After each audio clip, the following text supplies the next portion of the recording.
Number 70 ہے. ہم شروع کرتے ہیں.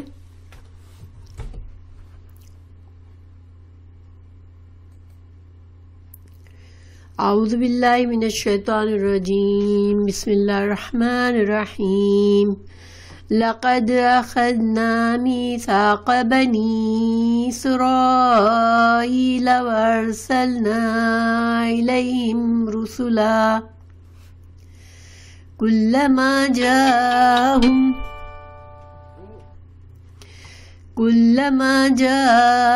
رسول بما لا تهوى أنفسهم فريقا كذبوا وفريقا يقتلون وحسبوا ألا تكون فتنة فعموا وصموا ثم تاب الله عليهم ثم عموا وصموا كثير منهم والله بصير بما يعملون. اس آیت کا رننگ ٹرانسلیشن ہے. وعلیکم السلام ورحمۃ اللہ. زلیخا. بلا شبہ یقیناً ہم نے بنی اسرائیل سے پختہ عہد لیا اور ان کی طرف کئی رسول بھیجے. جب کبھی کوئی رسول ان کے پاس وہ چیز لے کر آیا جسے ان کے دل نہیں چاہتے تھے تو انہوں نے ایک گروہ کو جھٹلا دیا اور ایک گروہ کو قتل کرتے رہے اور انہوں نے سمجھا کہ کوئی فتنہ واقعہ نہ ہوگا تو وہ اندھے ہو گئے اور بہرے ہو گئے. پھر اللہ ان پر مہربان ہو گیا. پھر ان میں سے بہت سے اندھے ہو گئے اور بہرے ہو گئے اور اللہ خوب دیکھنے والا ہے جو وہ کرتے ہیں. تو یہ آیت پیچھے سے ہم جیسے کہ پچھلی کچھ آیات سے ہم اللہ سبحانہ وتعالی ہمیں اس قرآن میں بنی اسرائیل کے جو پچھلے جرائم ہیں ان کو بتایا جا رہا ہے اور جو آپ صلی اللہ علیہ وسلم کے وقت میں یہود اور نصارہ کے جرائم تھے ان کو واضح کیا جا رہا ہے اور ساتھ ہی ساتھ مسلمانوں کو ایک طرح سے کبھی تسلی دی گئی کبھی سمجھایا گیا کہ تم اس طریقے سے نہیں جانا اور یہ کہ مسلمانوں کو اب یہودیوں اور نصارہ کے ساتھ کیا معاملہ کرنا ہے، کس طرح معاملہ کرنا ہے. یہ ساری چیزیں یہ لیسن کا جو ابھی چل رہا ہے کافی دیر سے اس کی آیات چل رہی ہیں تو اسی سے اس کا تعلق ہے. اب یہاں پر اللہ سبحانہ تعالیٰ جیسے کہ ہم نے جانا کہ پچھلی آیت نمبر 69 میں اللہ سبحانہ تعالیٰ نے فرمایا اے بنی اسرائیل لستم علی شیئن. بنی اسرائیل سے کہہ دیجئے لستم علی شیئن کہ یا رسول اللہ صلی اللہ علیہ وسلم آپ بنی اسرائیل سے کہہ دیں کہ تم کسی چیز پر نہیں ہو، یعنی کہ تم کسی دین پر نہیں ہو، تم اللہ کے دین پر نہیں ہو. تم اپنے آپ کو سمجھتے ہو کہ تمہاری نسب بڑی اعلیٰ ہے، تم اللہ سے قریب ہو، اللہ کے چنے ہوئے ہو، تم اللہ کے دین پر ہو، مگر تم اللہ کے دین پر نہیں ہو. تمہارے دین کی کوئی حیثیت نہیں ہے جب تک کہ تم رسول اللہ صلی اللہ علیہ وسلم کو مان لو اور صحیح دین پر کی پیروی کرو. تو یہاں پر اب اللہ سبحانہ تعالیٰ کچھ اور وجوہات بتا رہے ہیں کہ کیوں اللہ سبحانہ تعالیٰ ان کو یہ کہہ رہے کہ تمہارا دین کی کوئی حیثیت نہیں ہے. حالانکہ بھئی اللہ کے کتاب کے حامل تھے، وہ تو ان کا دعویٰ تھا کہ ہم تو اللہ کے دین پر ہے، تو کیوں اللہ سبحانہ تعالیٰ ان کو اس بات سے انکار کیا. تو اس پر اللہ تعالیٰ نے یہاں پر ان کے جرائم بتائے کہ جو اپنے دین جس دین کو تم سمجھتے ہو اس دین کی تم پیروی کر رہے ہو، تم نے ان کے انبیاء کے ساتھ کیا سلوک کیا. تو انشاءاللہ ہم اس روشنی میں ان آیت کو دیکھتے ہیں. لقد یہ دونوں الفاظ کیوں آتے ہیں؟ لقد یہ اس کی جب یہ آتے ہیں تو کیا مقصد ہوتا ہے، اس سے کیا مطلب لیا جاتا ہے کہ یہ ایک تاکید ہے. ٹھیک ہے، شیورلی، ہاں تاکید ہے. ماشاءاللہ نصرت. اللہ سبحانہ تعالیٰ تاکید کے ساتھ بتا رہے ہیں کہ البتہ تحقیق اخذا لیا نہ ہم نے میثاق جیسے ہم پہلے جان چکے ہیں کہ بہت پختہ عہد کو جس میں کسی سے عہد لے کے اس سے عہد و پیمان ہوئے ہو، دونوں طرف سے اقرار ہوا ہو کہ عہد بھی لیا گیا اور عہد دینے والے نے اقرار بھی کیا کہ ہاں ہم نے اس قبول کیا اس وعدے کو. ایک وعدے کو اس طرح سے لینا کہ ایک وعدہ لیا جائے اور دینے والا وعدے کو اقرار بھی کرے کہ پکا عہد جس کو پکا کر دیا گیا ہو. تو اللہ سبحانہ تعالیٰ فرما رہے ہیں کہ تم سے میثاق لیا ہم نے بنی اسرائیل سے ہم نے بہت پختہ عہد لیا. وَأَرْسَلْنَا یہ پختہ عہد کیا تھا، اس کو اللہ سبحانہ تعالیٰ نے قرآن میں دوسری جگہوں پر اس کا ذکر فرمایا ہے کہ یہ پختہ عہد کہاں تھا. سورہ المائدہ میں بھی آیت نمبر 12 میں ہے، اور ہم نے بنی اسرائیل سے عہد و پیمان لیا اور انہی میں سے 12 نقیب مقرر فرمائے، اور اللہ نے فرما دیا کہ یقیناً میں تمہارے ساتھ ہوں اگر تم نماز قائم کرو گے اور زکوٰۃ دیتے رہو گے اور میرے رسولوں کو مانتے رہو گے اور ان کی مدد کرتے رہو گے اور اللہ تعالیٰ کو بہترین قرض دیتے رہو گے، تو یقیناً میں تمہاری برائیوں کو تم سے دور رکھوں گا اور تم کو جنت میں لے جاؤں گا. یہ آیت نمبر سورہ مائدہ 12 آیت نمبر 12 ہے، جس میں اللہ سبحانہ تعالیٰ نے ذکر فرمایا کہ بنی اسرائیل سے ہم نے عہد لیا تھا. اور اس کے علاوہ سورہ بقرہ میں بھی آیت نمبر 83 اور 85 میں بھی اللہ سبحانہ تعالیٰ نے اس کا ذکر فرمایا ہے کہ بنی اسرائیل سے ہم نے وعدہ لیا تھا، اس وعدے کی تفصیلات بھی بتائی ہے. بہرحال اللہ تعالیٰ یہاں فرما رہے ہیں کہ جب ہم نے ان سے پختہ عہد لیا بنی اسرائیل سے، اور یہ عہد کیسے لیا گیا تھا؟ رسولوں کو بھیج کر، رسول وارسلنا اور بھیجے ہم نے الیہم ان کی طرف رسولن واحد ہے یا جمع ہے؟ ذرا بتائیں.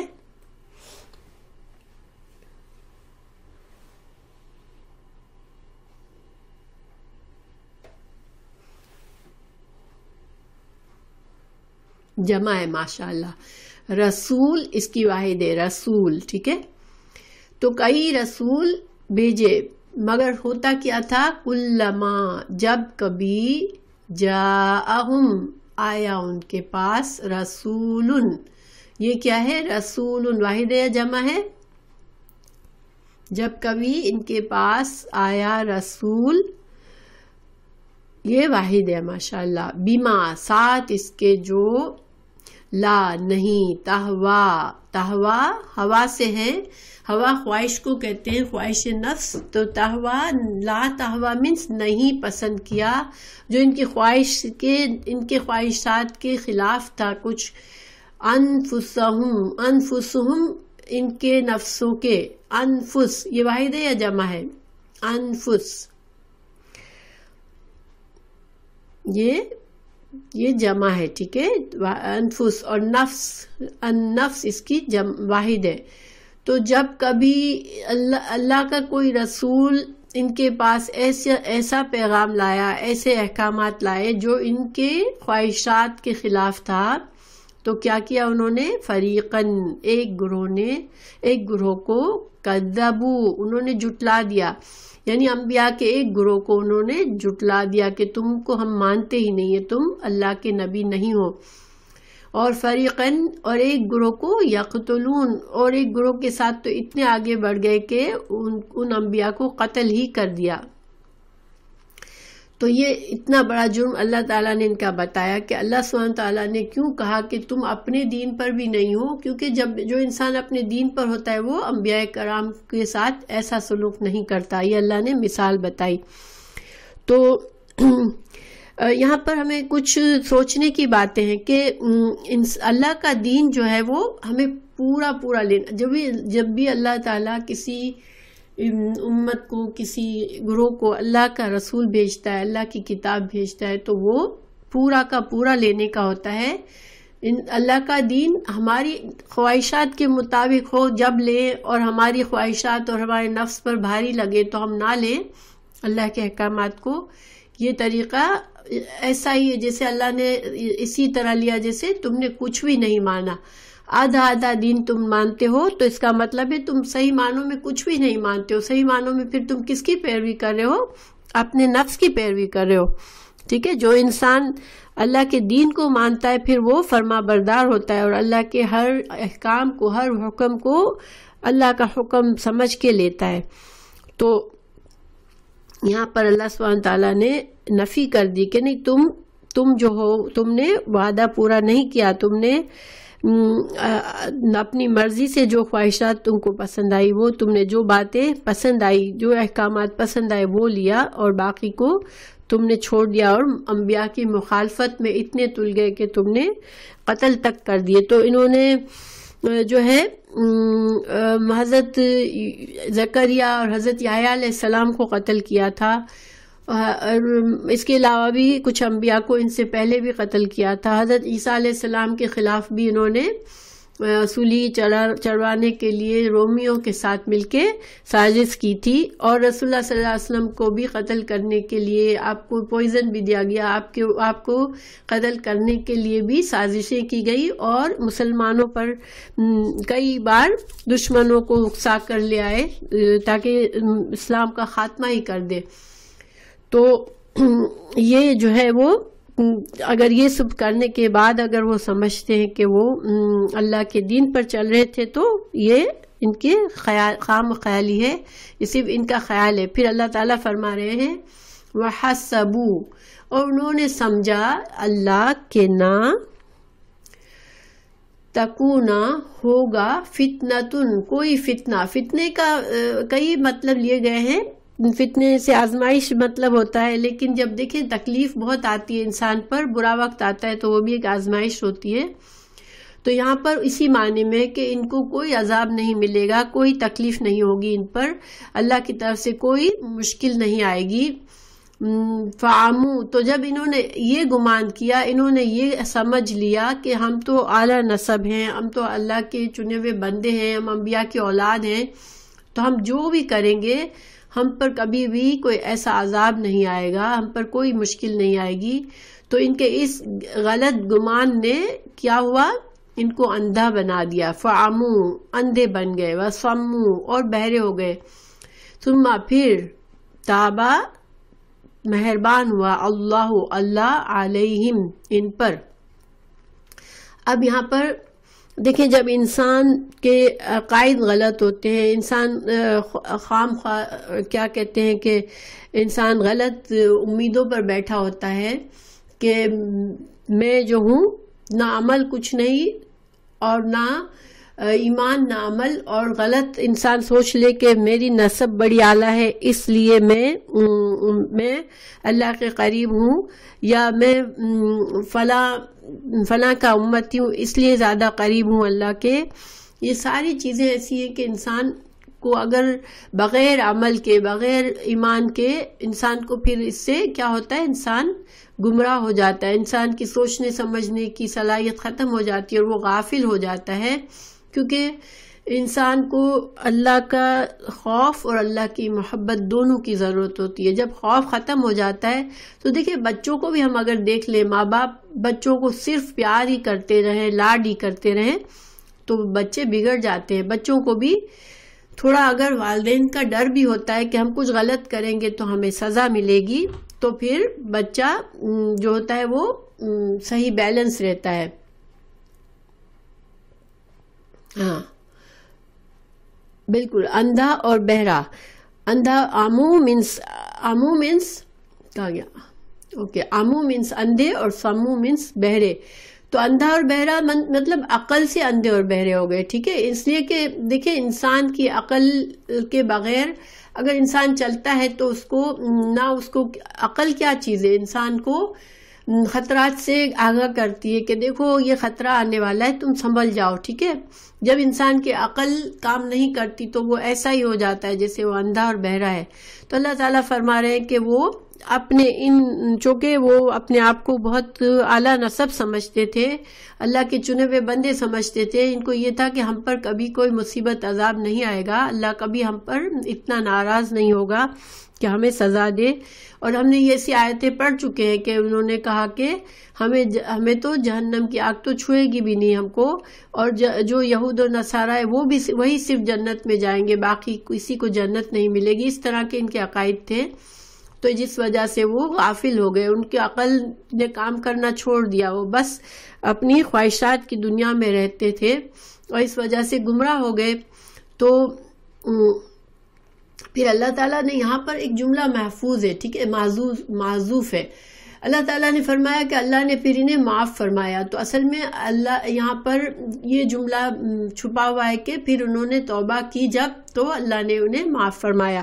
اب یہ اس کے بارے میں ہسٹری کیا ہے کہ علماء اس میں کہتے ہیں کہ جو بخت نصر جو بادشاہ تھا، وہ اس نے ان پر حملہ کیا اور مسجد اقصی کو بھی جلا ڈالا، اور ان کے بہت سے ان کے سارے مال لے لیے، اور ان کے بہت سی کثرت کو لونڈی اور غلام بنا کر اپنے ساتھ لے گیا. تو یہ جو تھا اس وقت یہ لوگ بہت خستہ حال ہو گئے، بہت برے حال میں پھنس گئے. بنی اسرائیل کی آیت نمبر 4 سے 8 تک بھی اللہ نے ان چیزوں کا ذکر فرمایا ہے کہ بنی اسرائیل نے 2 بار بہت سخت نافرمانی پر اترے، تو پھر اللہ تعالیٰ نے ان کو عذاب دیا تھا. تو بخت نصر ان پر بابل کا بادشاہ تھا یہ، اور اس نے ان کو یہ کم ہوا تھا تقریباً 600 سال پہلے، حضرت عیسیٰ علیہ السلام سے تقریباً 600 سال پہلے کا وقت ہے کہ ان کے اوپر اس بادشاہ نے حملہ کیا اور ان کو اتنا برباد کیا کہ مسجد اقصی کو بھی جلا دیا. ان کے اس وقت تورات کو بھی ان نسخوں کو جلا دیا گیا تھا اور ان کو لونڈی غلام بنا لیا گیا تھا. پھر اللہ سبحانہ تعالیٰ نے ان کو پھر سے معاف کیا، اور ان کو کہتے ہیں کہ جو ذوالقرنین ہے، اب اس کے بارے میں بھی صرف روایات ہے، کوئی صحیح حدیث نہیں ہے، کہ ذوالقرنین جس کا ذکر ہے اس نے ان کو بخت نصر سے آزاد کروایا تھا، بخت نصر کی غلامی سے آزاد کروا کے ان کو پھر سے بسایا تھا. یہاں پر ان کے جوڈائزم جو ان کا جو بیت المقدس تھا وہاں پر ان کو پھر سے لے گیا، ان کو پھر سے آباد کیا تھا. تو بہرحال اللہ سبحانہ تعالیٰ ہی کے حکم سے سب ہوتا ہے. اللہ تعالیٰ نے ان کو معاف فرمایا تھا اور دوبارہ سے ان کو پھر بسایا، ان کو پھر اقتدار ملا. پھر ان کو حضرت داؤد اور حضرت عیسیٰ علیہ السلام جیسے، حضرت داؤد اور اسماعیل علیہ السلام جیسے حضرت داؤد کے بیٹے سلیمان، داؤد اور سلیمان جیسے ان کے بادشاہ ہوئے اور ان کو بہت اقتدار ملا، بہت ان کی اللہ تعالیٰ نے ان کو بہت اس وقت مال دولت اور بہت ہی کچھ دیا اس وقت.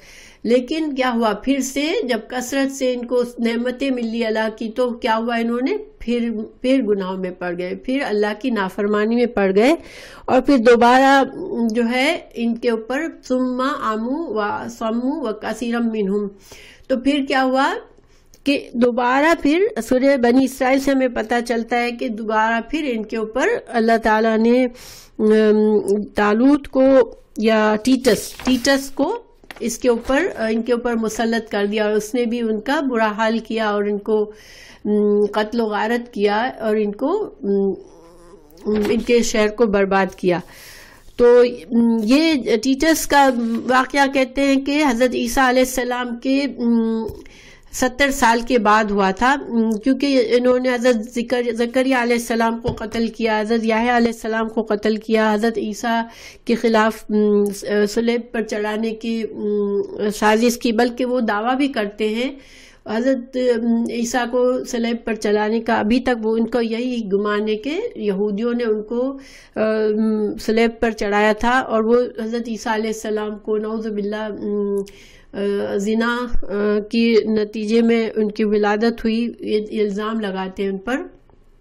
اور عیسائی جو ہے وہ ان کو سمجھتے ہیں کہ یہود نے ان کو صلیب پر چڑھایا. لیکن بہرحال یہ سب جب ان کے جرائم ہوئے تو پھر سے ٹیٹس ان کے اوپر غالب ہوا.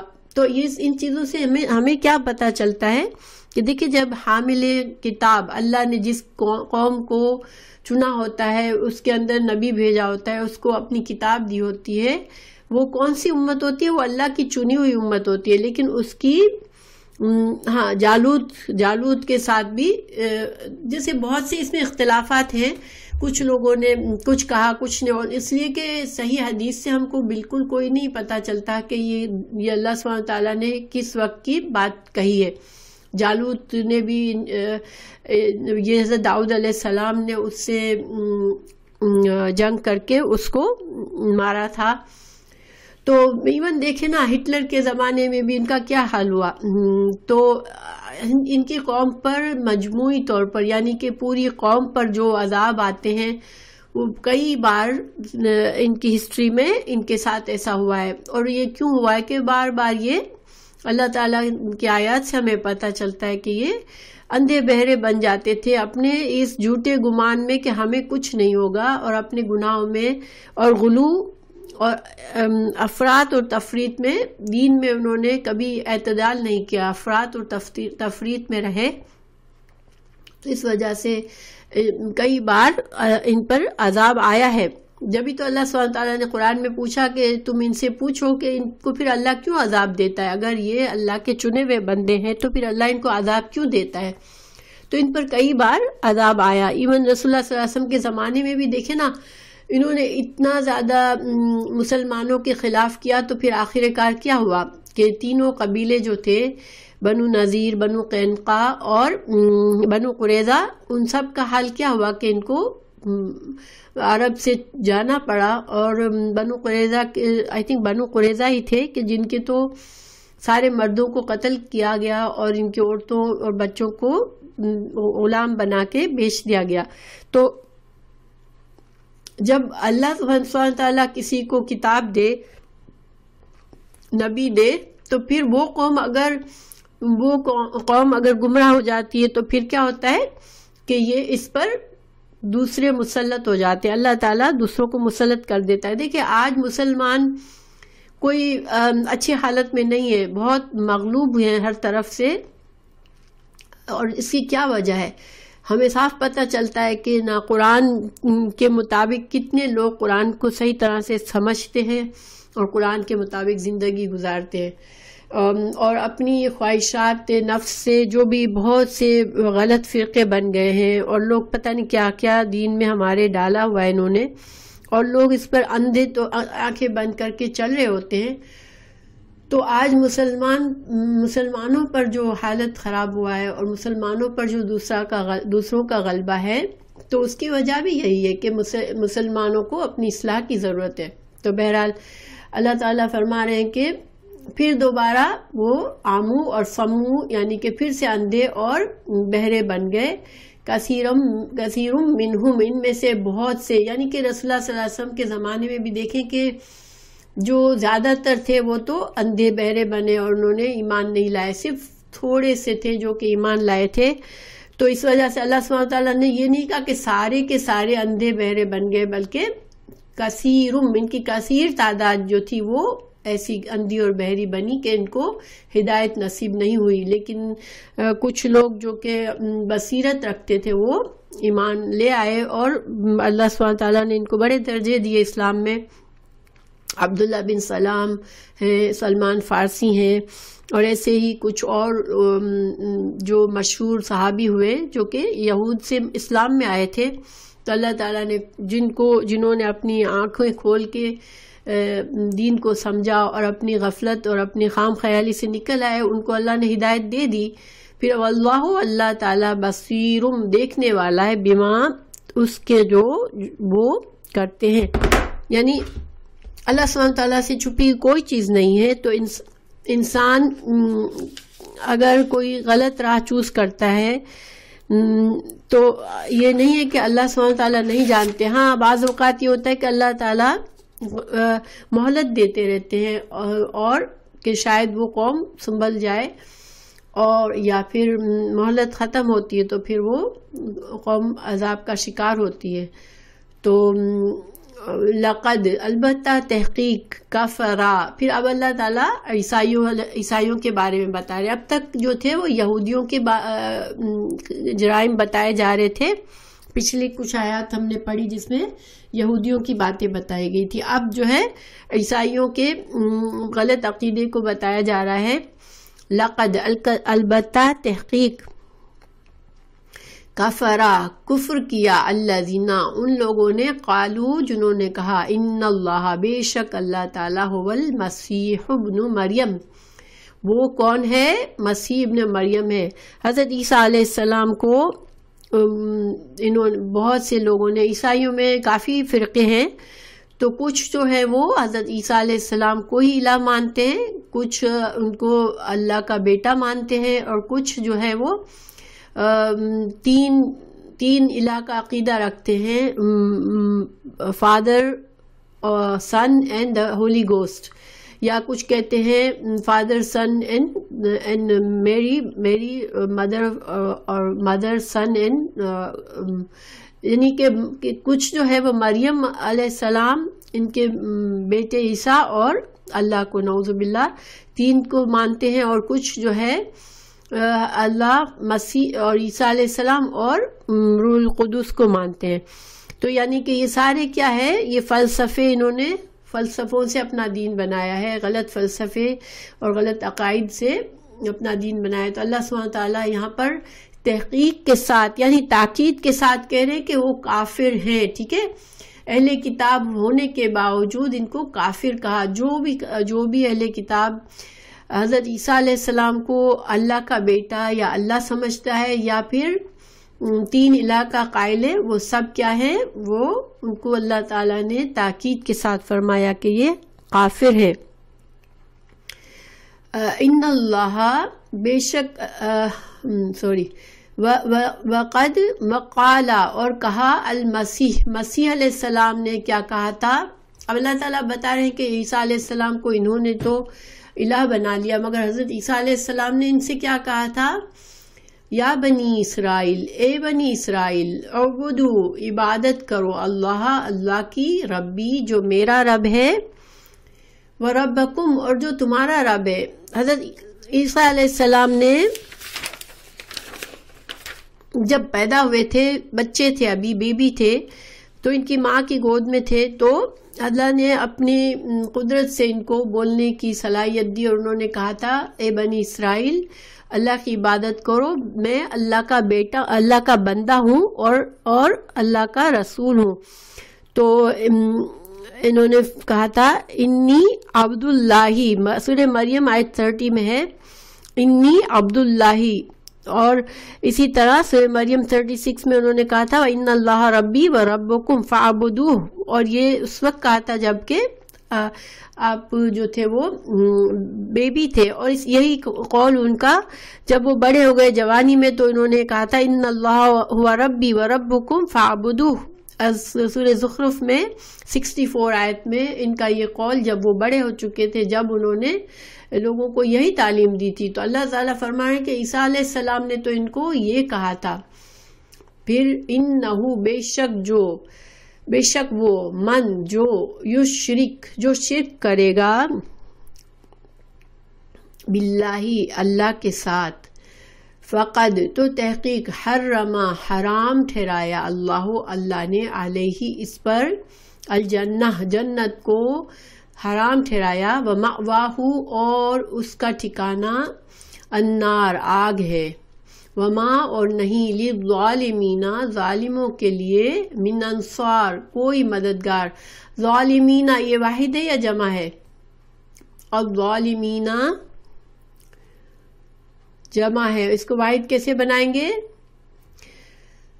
یا نون کو ہٹا دیں گے تو الظالم یہ واحد بن جائے گا. ٹھیک ہے، من انصار کہتے ہیں مددگار، اور یہ واحد ہے یا جمع ہے؟ انصار ناصر مددگار، اور انصار اس کی جمع ہے. ٹھیک ہے، تو اب یہاں پر اللہ سبحانہ تعالیٰ نے فرما دیا کہ اللہ تعالیٰ شرک کو معاف نہیں کرے گا. ٹھیک ہے، کیونکہ شرک جس نے کیا اس کے لیے، اور شرک پر جس کی موت آئی وہ جہنم میں جائے گا، اور وہاں پر ان کو کوئی مددگار نہیں ہوگا، کیونکہ جو لوگ غلط عقیدہ رکھتے ہیں وہ کسی نہ کسی کا دامن پکڑے ہوئے ہوتے ہیں کہ ہمارے پیشوا یہ ہیں، ہمارے بزرگ یہ ہیں، ہمارے امام یہ ہیں جو ہم کو جہنم سے بچائیں گے، ہمارے پیر یہ ہیں جو ہماری شفاعت کریں گے۔ کسی نے کسی کو بنایا ہوتا ہے، کسی نے کسی کو بنایا ہوتا ہے، تو یہ ان کو مددگار سمجھتے ہیں کہ ہمارے اللہ کے نزدیکی ہماری مدد کریں گے، ہمیں جنت میں لے جائیں گے۔ اللہ تعالیٰ نے اس کی نفی فرما دی کہ نہیں، کوئی مددگار نہیں ہوگا۔ جب اللہ تعالیٰ مشرک کو جہنم میں ڈالے گا تو کوئی اس کو جہنم سے بچانے والا نہیں ہوگا۔ تو یہ سورہ النساء 116 میں بھی اللہ تعالیٰ نے فرمایا کہ اللہ نہیں معاف کرے گا کہ اس کے ساتھ کسی کو شریک کیا جائے۔ حدیث میں بھی ہے، رسول اللہ صلی اللہ علیہ وسلم نے فرمایا، رسول اللہ صلی اللہ علیہ وسلم نے ایک آدمی کو بھیجا کہ اعلان کر دو لوگوں میں کہ جنت میں وہی داخل ہوگا جو پورا کا پورا مسلمان ہو جائے اور اللہ کے ساتھ شرک نہ کرے۔ یہ بخاری کی حدیث ہے۔ دیکھیں، عام انسان بھی ہوتے ہیں نا، تو اگر اللہ نے اسے کوئی اقتدار دیا ہوتا ہے تو اس کو اگر کوئی آ کے بن جائے کہ میں اس اقتدار میں اس کا ساتھی ہوں تو وہ اس کو پسند نہیں کرے گا، وہاں پر جنگ ہوگی اور اس کو ختم کر دیا جائے گا۔ یعنی انسان بھی نہیں پسند کرتے کہ ان کی اقتدار اور ان کی پوزیشن میں کوئی آ کے شریک بن جائے، تو اللہ کے ساتھ کیوں شریک سمجھتے ہیں کہ ہم اللہ کے ساتھ شریک کریں گے تو کوئی بات نہیں۔ اللہ تعالیٰ نے سورہ مریم میں فرمایا، قریب ہے کہ آسمان پھٹ پڑے، زمین شک ہو جائے اور پہاڑ ریزہ ریزہ ہو جائے کہ انہوں نے رحمان کا بیٹا بنایا۔ تو شرک ایسا گناہ ہے جو اگر انسان شرک پہ مر جاتا ہے تو پھر اس کے لیے کوئی خلاصہ نہیں جہنم سے۔ دیکھیں، مسلمانوں میں آج کل بہت سے غلط عقائد بھی ہیں، جیسے مثال کے طور پر انہوں نے وحدتن کیا کہتے ہیں، حلول یا میں مسلمانوں کے احد اور احمد میں کوئی فرق نہیں، کچھ نے کہا احد اور احمد میں کوئی فرق نہیں ہے۔ احد کا مطلب کیا ہے؟ اللہ ایک ہے، یہ اللہ کا نام ہے احد، ٹھیک ہے؟ تو احد اور احمد کس کا نام ہے؟ رسول اللہ صلی اللہ علیہ وسلم کا نام ہے۔ تو کسی نے کہا کہ احد اور احمد میں کوئی فرق نہیں ہے، جو نعوذ باللہ یہ بات غلط ہے، یہ شرک ہے۔ پھر آپ صلی اللہ علیہ وسلم اللہ کے پسندیدہ بندے، محبوب بندے ہیں، اللہ تعالیٰ نے ان کو سب سے بڑا مقام دیا، تمام انسانیت کے سردار ہیں، مگر یہ کہنا کہ اللہ اور وہ برابر ہیں تو یہ شرک ہے اور یہ کفر ہے۔ اسی طرح عقیدہ ایک جو صوفیوں کا ایک عقیدہ ہے، اتحاد اور حلول، تو اس میں بھی اس طرح کے انہوں نے اسی طرح کے ان کا وہ ہے کہ حلول جو ہے وہ پتہ نہیں انسان جیسے کہ اللہ اور انسان کو برابر کر دیتے ہیں، اس میں بھی۔ تو یہ سارے مسلمانوں میں آج غلط عقیدے ہیں، اور اگر وہ خود کو مسلمان سمجھ کے اس گمان میں ہے کہ ہمارے لیے جنت ہے تو ان کو سوچنا چاہیے کہ جب اللہ تعالیٰ نے یہود اور نصارہ کو کہہ دیا کہ وہ کافر ہیں، یقیناً کافر ہیں، اگر وہ شرک کرتے تو پھر مسلمان شرک کریں گے تو پھر مسلمانوں کے لیے کیا ہوگا، ٹھیک ہے؟ تو آگے ہم پڑھتے ہیں، لقد، البتہ، تحقیق،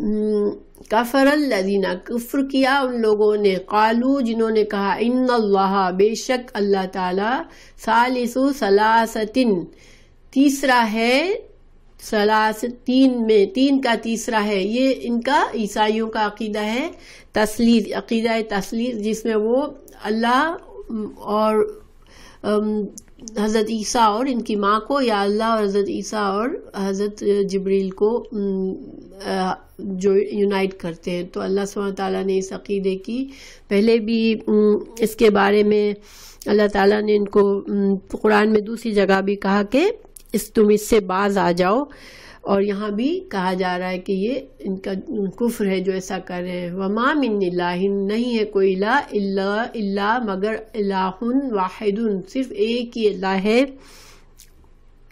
وَإِنْ اور اگر لم نہ يَنْتَهُ یہ باز نہ آئے یعنی اس غلط عقیدے سے باز نہ آئے تو اما اس سے جو یقولون جو وہ یہ کہتے ہیں یہ تین الہ ہیں تو پھر اس سے باز نہ آئے تو کیا ہوگا لیمسنا کتنی تاکید ہے یہاں پر لیمسنا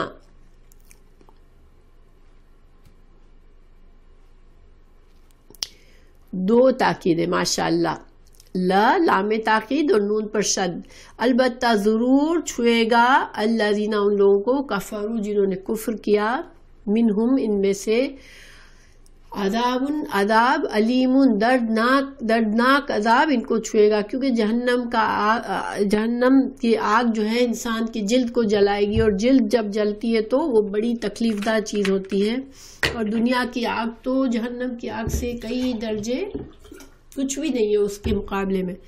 تو جو لوگ اس طرح کے عقیدے رکھیں گے یہ باتیں کریں گے تو ان کے لیے پھر جہنم ہے. ان کو اللہ تعالیٰ نے یہاں پر سخت دھمکی دی ہے. دیکھیں اللہ تعالیٰ نے فرمایا کہ آسمان ایک منٹ سورہ نساء میں 116 میں اللہ تعالیٰ نے فرمایا اللہ نہیں معاف کرے گا.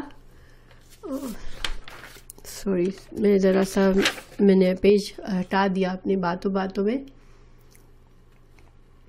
یعنی کہ یہ جو شرک کا جو گناہ ہے وہ اتنا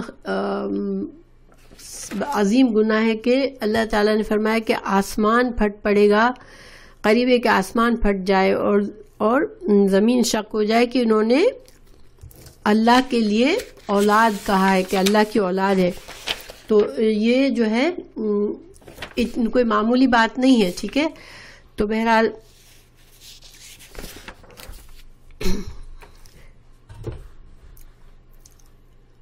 پھر آگے ہے افلا کیا بھلا نہیں یتوبون وہ توبہ کریں گے اللہ اللہ پر اللہ سے وَيَسْتَغْفِرُونَهُ اور وہ اس سے معافی طلب کریں گے.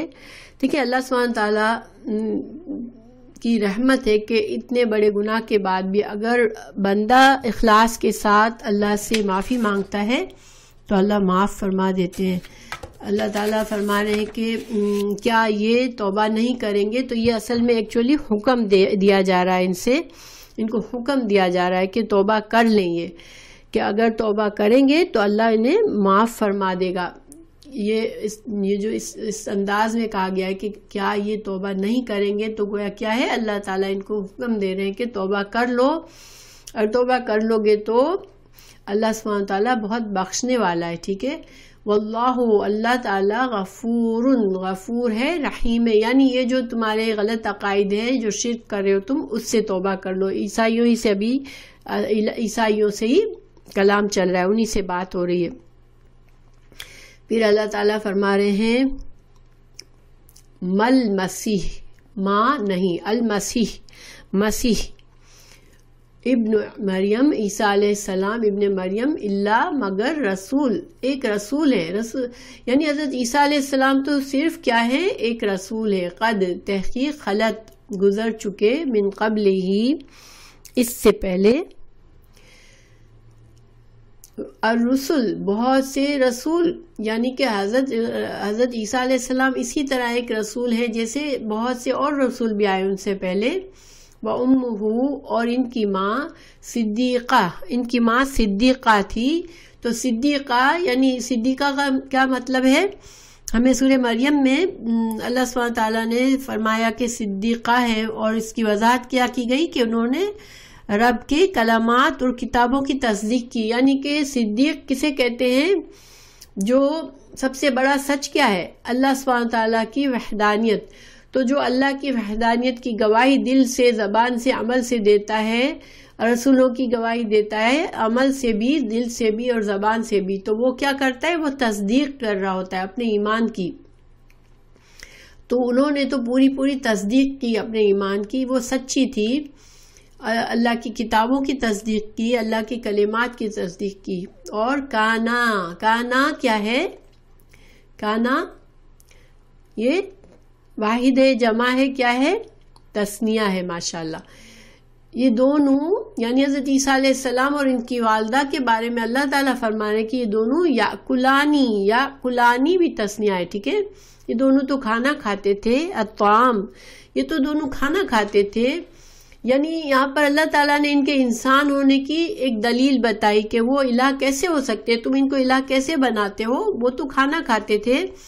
تو کھانے سے کیا مطلب ہے؟ دیکھیں، کھانا جو ہے یہ ایک مثال ہے انسان کے کمزور ہونے کی، کہ اس کو زندہ رہنے کے لیے کھانے کی ضرورت ہوتی ہے، اور پھر نیچرلی جو کھانا کھاتا ہے اس کو پھر اس کے جسم میں ایسے مادے پیدا ہوتے ہیں جن کا اخراج بھی ضروری ہوتا ہے، جو نجس مادے ہوتے ہیں کھانے سے، جو وہ حصہ جو ہمارے لیے نجس ہوتا ہے اس کا اخراج بھی ضروری ہوتا ہے۔ پھر کھانے والے کو اپنا کھانا ڈھونڈنے میں، تلاش کرنے میں، بنانے میں مشغول بھی ہونا پڑتا ہے، اور انسان جو ہے وہ اس کی وجہ سے مصروف ہو جاتا ہے، اور پھر بار بار کھانے کی ضرورت پڑتی ہے۔ اب ایک انسان اس کے اندر کسی کے اندر کمزوری ہے کہ اس کو اپنی اس ضرورت میں، دیکھیں انسان بھوک سے بے حال ہوتا ہے تو اسے کسی چیز کی ہوش نہیں ہوتی، تو جس کے اندر یہ کمزوری ہے کہ جس کو بھوک لگتی ہے، جس کو کھانے کی ضرورت ہے، تو اس کو تم کیسے الہ بناتے ہو؟ الہ تو وہ ہوتا ہے جو بے نیاز ہو، جو ہر وقت اپنی مخلوق سے کبھی غافل نہ ہو، کبھی اتنا مصروف نہ ہو کہ اسے پتہ نہ چلے کہ اس کی مخلوق کے ساتھ کیا ہو رہا ہے۔ تو یہ جو مثال ہے کھانے کی، مثال اور جگہوں پر بھی آئی گئی ہے کہ رسول اللہ صلی اللہ علیہ وسلم کے بارے میں بتایا گیا کہ وہ کھانا کھاتے تھے، اور ایون خود جو آپ صلی اللہ علیہ وسلم پر اعتراض کرنے والوں نے کہا کہ لو یہ رسول کیسے ہو سکتے ہیں، یہ تو کھانا کھاتے ہیں۔ تو گویا انسانوں کو پتا ہوتا ہے کہ کھانا کھانا جو ہے وہ ایک کمزوری ہے جو کہ کسی خالق میں نہیں ہو سکتی، جو معبود ہے اس کے اندر یہ نہیں ہو سکتی کمزوری۔ انظر، دیکھو، کیفا، کیسے، نبین، ہم بیان کرتے ہیں، لہم، ان کے لیے، الآیات، ہم ان کے لیے آیات بیان کرتے ہیں، کھول کر واضح کر کے مثالوں کے ساتھ سمجھاتے ہیں ان کو۔ اللہ تعالیٰ فرما رہے ہیں آیات واحد ہے یا جمع ہے؟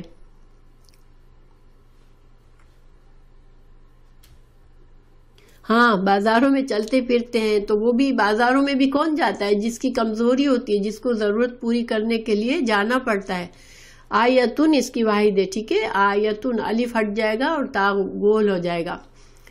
تو ثم، پھر، دیکھو، انظر، دیکھو، انا، کہاں سے، یؤفکون، حمزہ فاقہ سے مطلب ہوتا ہے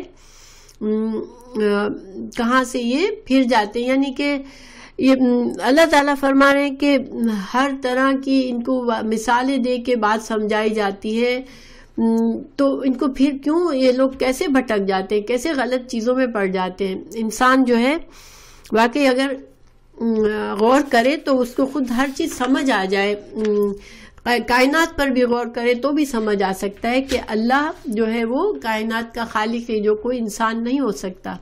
پھر اللہ تعالیٰ فرما رہے قل، ان سے کہہ دیجئے، اتعبدون، کیا تم اس کی عبادت کرتے ہو، من دون اللہ، جو اللہ کے علاوہ، ما لا، جو نہیں، یملکو، نہیں وہ کسی چیز کے مالک، لکم، تم۔ ہاں، السلام علیکم، سوری آج کل ہاسپٹل سے بڑی دیر سے اپوائنٹمنٹ ملتا ہے، اس لیے مجھے لینا ضروری تھا۔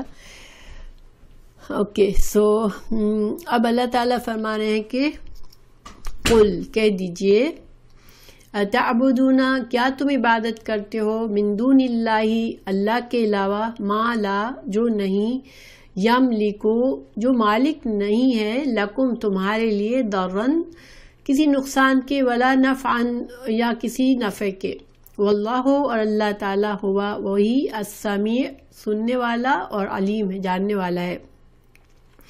یعنی کہ انسان اللہ کے سوا کسی کو بھی اپنا سہارا بنا لیتا ہے تو وہ سہارے سارے کمزور ہیں. نہ اللہ کے اذن کے بغیر نہ انسان کو کوئی نقصان پہنچا سکتا ہے اور نہ اس کو کوئی فائدہ پہنچا سکتا ہے. تو وہ انسان کو کہیں کوئی بھی بیماری، کوئی تکلیف، کوئی پریشانی، کوئی تنگی ہوتی ہے تو بظاہر اس کے اسباب لگتے ہیں ہم کو دنیا میں، لیکن اصل میں صرف اللہ ہی کی مرضی سے ہوتا ہے. اور یہی ہمارا عقیدہ ہے کہ اللہ سبحانہ تعالیٰ ہی کی مرضی سے جو بھی کچھ ہوتا ہے وہ ہوتا ہے، اور جب اللہ نہ چاہے تو کوئی کسی کا کچھ نہیں بگاڑ سکتا. واللہ السمیع العلیم، اللہ تعالیٰ سننے والا ہے، بہت سننے والا ہے، اور علیم سب کچھ جاننے والا ہے.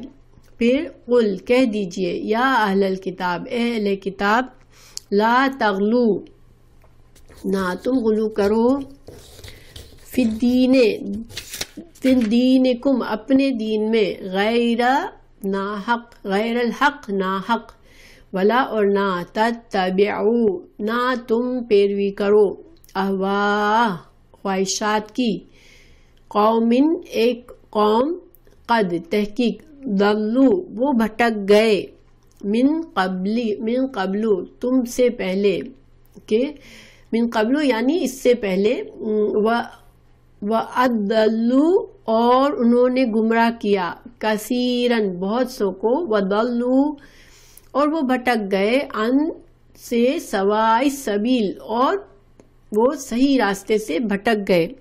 اب دیکھیں دوبارہ اللہ سبحانہ تعالیٰ ان کو پھر سے ایک اصلاحی دعوت دی جا رہی ہے کہ تم غلو نہ کرو. غلو کیا ہوتا ہے؟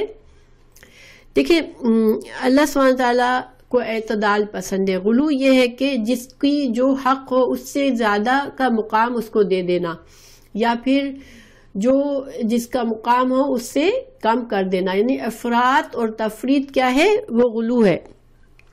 مثال کے طور پر حضرت عیسیٰ علیہ السلام کو یہودیوں نے اللہ کا بیٹا اور اللہ بنا دیا، تو یہ ان کے مقام سے کہیں زیادہ ان کو بلند کر دیا، اور یہودیوں نے ان کو رسول ماننے سے انکار کر دیا، بلکہ ان کی ماں کو بدکار کہا اور ان کو زنا کی اولاد کہا. تو یعنی کہ اس سے دونوں ہی گمراہ ہو گئے. تو اسی طرح دیکھیں آج مسلمانوں میں بھی ہم کو یہ چیز، ہم کو بھی ہمارے بہت سے مسلمان آج کیوں غلط طریقوں پر چلے جاتے ہیں کہ وہ کسی کو اپنے درجے سے، اپنے مقام سے بلند کر دیتے ہیں. کسی پیر کو، کسی امام کو، کسی نیک بندے کو سمجھتے ہیں کہ وہ ان کو جو مقام ہے اس سے کہیں زیادہ بلند کر کے کبھی بعض اوقات درگاہیں بنا لیتے ہیں، ان کی درگاہوں پر جا کے شروع ہو جاتے کہ یہی ہماری سفارش کریں گے، یہی ہماری مدد کریں گے. یا پھر انسان جو ہے وہ ایون رسول اللہ صلی اللہ علیہ وسلم کی شان میں بھی گستاخی ہے. اگر ہم ان کو اللہ کا بندہ رسول ماننے کے سوا ان کو کچھ اور مانتے ہیں، جیسے آپ صلی اللہ علیہ وسلم نے فرمایا کہ آپ صلی اللہ علیہ وسلم نے مسلمانوں کو بار بار نصیحت فرمائی کہ مجھے اس طرح حد سے نہ بڑھانا جس طرح نصارہ نے مسیح ابن مریم کو حد سے بڑھا دیا. میں تو صرف اللہ کا بندہ ہوں، اس لیے تم مجھے اس کا بندہ اور رسول ہی کہنا. اور یہ رسول اللہ صلی اللہ علیہ وسلم کا سب سے بڑا اعجاز یہی ہے کہ ہم آپ کو اللہ کا بندہ اور اللہ کا رسول سمجھے، کیونکہ اللہ سبحانہ تعالیٰ نے بھی اللہ تعالیٰ نے جب بڑے پیار سے مخاطب کیا قرآن میں رسول اللہ صلی اللہ علیہ وسلم کو تو اپنا بندہ کہا، عبدنا. تو ہمیں بھی ہم آپ کو اللہ کا بندہ سمجھتے ہیں اور اللہ کا رسول سمجھتے ہیں، یہی آپ کا صحیح اعجاز ہے. اس سے زیادہ اگر ہم عالم الغیب سمجھتے ہیں یا حاضر ناظر سمجھتے ہیں یا اسی طرح کے غلط عقیدے اگر قائم کرتے ہیں تو وہ بغیر دلیل کے ہیں اور وہ شرک کی طرف لے جانے والی چیزیں ہیں. جیسے بعض لوگ سمجھتے ہیں کہ وہ ہر بات سنتے ہیں، جانتے ہیں اور کائنات میں انہی کا حکم چلتا ہے. اس طرح کی چیزیں سوچنا اور سمجھنا یہ انسان کو غلو میں شامل ہوتا ہے. اللہ تعالیٰ فرما رہے ہیں کہ تم سے پہلے لوگ بھٹک گئے، دیکھیں عیسائیوں میں جو انہوں نے ثلیث کا نکالا، حضرت عیسیٰ علیہ السلام کو اللہ کا بیٹا بنا لیا، یہ سارے کیا ہے، یہ خود گمراہ ہوئے اور انہوں نے غلط عقائد اختیار کیے۔ اللہ تعالیٰ یہ فرما رہے ہیں کہ نہ پیروی کرو خواہشات کی۔ تو یہ کسی کی خواہشات کی پیروی کا کیا مطلب ہے یہاں پر، کہ جو لوگ دین میں اپنی مرضی سے نئی باتیں نکال لیتے ہیں اور عقیدے میں شامل کر لیتے ہیں، تم ان کی پیروی نہ کرو۔ تو اسلام میں جو بدعات جاری کرتے ہیں وہ کیا ہوتی ہے، وہ اپنی خواہش کا دین چاہنے والے لوگ ایسی چیزیں اسلام میں ڈالتے ہیں، اور جو لوگ اس کو اللہ تعالیٰ منع فرما رہے ہیں کہ تم ایسے گمراہ لوگوں کی پیروی مت کرو، کیونکہ وہ خود تو گمراہ ہوئے، انہوں نے بہت سے لوگوں کو گمراہ کیا، اور پھر جن لوگوں نے اندھی تقلید کی وہ گمراہ ہو گئے اور سیدھے راستے سے ہٹ گئے، یعنی کہ وہ اپنی عقل کو چھوڑ دیا انہوں نے اور اندھی تقلید کی، دلائل کو چھوڑ دیا، اور پھر کیا ہوا کہ گمراہ ہو گئے۔ تو انسان کی جو خواہشات، انسان کب خواہشات سے دین بناتا ہے، جب اس کو اللہ کا دین پہ نہیں چلنا ہوتا، اس کو آسان دین چاہیے، اپنی مرضی کا دین چاہیے، تو وہ پھر چیزیں ایجاد کرتا ہے، پھر اس کو لوگوں میں عام کرتا ہے تاکہ وہ خود اکیلا نہ رہے، وہ لوگوں کو بدعات کا عادی کرتا ہے۔ تو نصرانیوں نے اپنے دین کا حلیہ بگاڑ دیا اور بت پرستی کی نقل کرتے ہوئے وہ تسلید کا انہوں نے طریقہ اختیار کیا۔ تو بہرحال ہم اگر غور کریں تو ہمیں بھی پتہ چلے گا کہ آج مسلمانوں میں بھی بڑی گمراہیاں ہیں، اور اللہ سبحانہ تعالیٰ یہاں پر فرما رہے ہیں کہ ایسی خواہشات پسندوں کی، جو دین اپنی مرضی کا بنانا چاہتے ہیں اور دین میں نئی چیزیں نکالتے ہیں، ان کی پیروی مت کرو ورنہ تم بھی ان کی طرح گمراہ ہو جاؤ گے۔ تو یہ ہمارا آج کا سبق ہے۔ اللہ سبحانہ تعالیٰ ہمیں صحیح دین کی سمجھ بھی دے اور اس پر چلنے والا بھی بنائے، اور صحیح دین جو ہے وہ علم حاصل کرنے سے انسان کو حاصل ہوتا ہے، کسی فلسفے سے دین کو نہیں سمجھا جا سکتا، یا نہ کسی کی اندھی پیروی کرنے سے، یا نہ انسان عقل سے دین کو بنا سکتا ہے۔ ٹھیک ہے، ایمان جو ہے صرف ایمان بالغیب اور پھر اللہ پر، اللہ کے رسولوں پر، فرشتوں پر، آخرت پر ایمان لانا، اللہ کی کتاب کی تعلیمات حاصل کرنا اور اس پر چلنا، یہ دین ہے۔ تو اللہ تعالیٰ ہمیں صحیح دین پر چلنے والا بنائے اور صحیح دین کا علم عطا کرے، آمین۔ تو ہمارا آج کا سبق پورا ہوا انشاءاللہ۔ جزاک اللہ خیر۔ سبحانک اللہم وبحمدک، اشہد ان لا الہ الا انت، استغفرک و اتوب الیک۔ السلام علیکم ورحمۃ اللہ وبرکاتہ۔